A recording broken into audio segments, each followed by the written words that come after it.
ঘরে বসেই যদি লক্ষ টাকা রোজগার করা যায় তাহলে কষ্ট করে পরের অধীনে জব কেন করতে হবে। আসসালামু আলাইকুম এভরিওয়ান, আশা করি সবাই খুবই ভালো আছেন। কাছে বা দূরে যে যেখান থেকে আমার ভিডিওটা দেখছেন সবাইকে আমার নতুন ভিডিওতে আমন্ত্রণ জানাচ্ছি। আজকে একটু অন্যরকম ভিডিও নিয়ে আপনাদের মাঝে হাজির হয়েছি। আশা করি যুব সমাজের খুবই হেল্প হবে। তো এখানে দেখতে পাচ্ছেন মুরগির খামার। এটা ব্রয়লার মুরগি বা পোলট্রি মুরগি যে যাই বলেন না কেন। তো বাংলাদেশে বেশিরভাগ মাংসের চাহিদা কিন্তু এই মুরগি দিয়েই পূরণ করা হচ্ছে, কারণ গরুর মাংসের দাম অনেক বেশি। গরুর মাংস কিনে খাওয়ার মতো সামর্থ্য আমাদের সবারই হচ্ছে না। তার জন্য ব্রয়লার মুরগির দামও মাঝে মাঝে অনেক বেশি বাড়িয়ে দেওয়া হচ্ছে। তো যারা গ্রামে থাকেন তারা খুব সহজে এই মুরগিগুলা লালন পালন করে ঘরে বসে লক্ষ লক্ষ টাকা রোজগার করতে পারেন। এই মুরগিগুলোর বয়স কিন্তু মাত্র 21 দিন। 21 দিনে এই মুরগিগুলো বিক্রি করে দেওয়া যায়, তাতে কোনো প্রবলেম হয় না।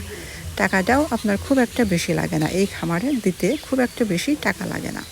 তবে ঘরটা অনেক উঁচু এবং আলো, পর্যাপ্ত পরিমাণ আলো থাকতে হয় এবং খোলা জায়গায় থাকতে হয়, তাহলে খামারটা অনেক ভালো থাকে এবং মুরগিগুলো অনেক দ্রুত বেড়ে ওঠে, রোগ ব্যাধি থেকে মুক্ত থাকে।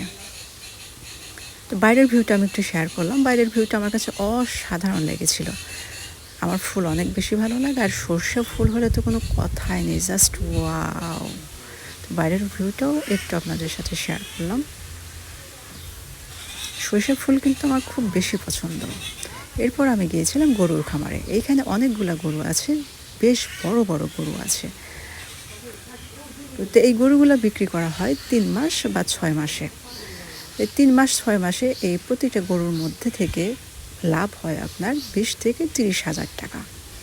তাহলে ভাবেন এইখানে কতগুলো গরু আছে, আর এর পিছনে কিন্তু খুব একটা বেশি শ্রম দিতে হয় না। ঘরে বসেই স্বাধীনভাবে আপনারা এই খামারগুলো পরিচালনা করতে পারেন এবং আপনাদের ইচ্ছা মতো বিক্রি করে লক্ষ লক্ষ টাকা রোজগার করতে পারেন। এরপর আমি গিয়েছিলাম লাল মুরগির খামারে। তো এটা কক মুরগি, লাল মুরগি, যে নামে চেনেন না কেন, এই মুরগিটা খেতে কিন্তু অনেকটাই দেশি মুরগির মতো, তবে টেস্ট কিন্তু দেশি মুরগির মতো আসে না। ব্রয়লার মুরগির থেকে এই মুরগির দামটা আর একটু বেশি হয়ে থাকে। এই মুরগিগুলো বেড়ে উঠতেও সময় একটু বেশি নেয়। এদের রোগ প্রতিরোধ ক্ষমতা ব্রয়লার মুরগির থেকেও অনেকটা বেশি হয়ে থাকে। তার জন্য এদের পরিচর্যা, এদের কেয়ার অনেকটাই কম নিতে হয়, মানে এদের যত্ন অনেক কম নিতে হয়। খুব সহজভাবেই স্বাধীনভাবে এই মুরগিটা লালন পালন করা যায়।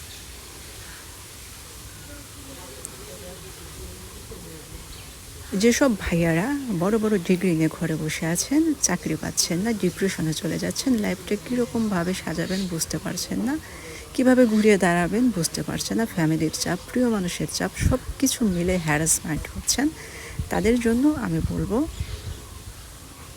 টেনশন না করে অল্প পুঁজি খাটিয়ে আপনারা খুব সহজে এই খামারগুলো দিতে পারেন এবং স্বাবলম্বী হতে পারেন, আপনারা আপনাদের স্বপ্নে পৌঁছাতে পারেন।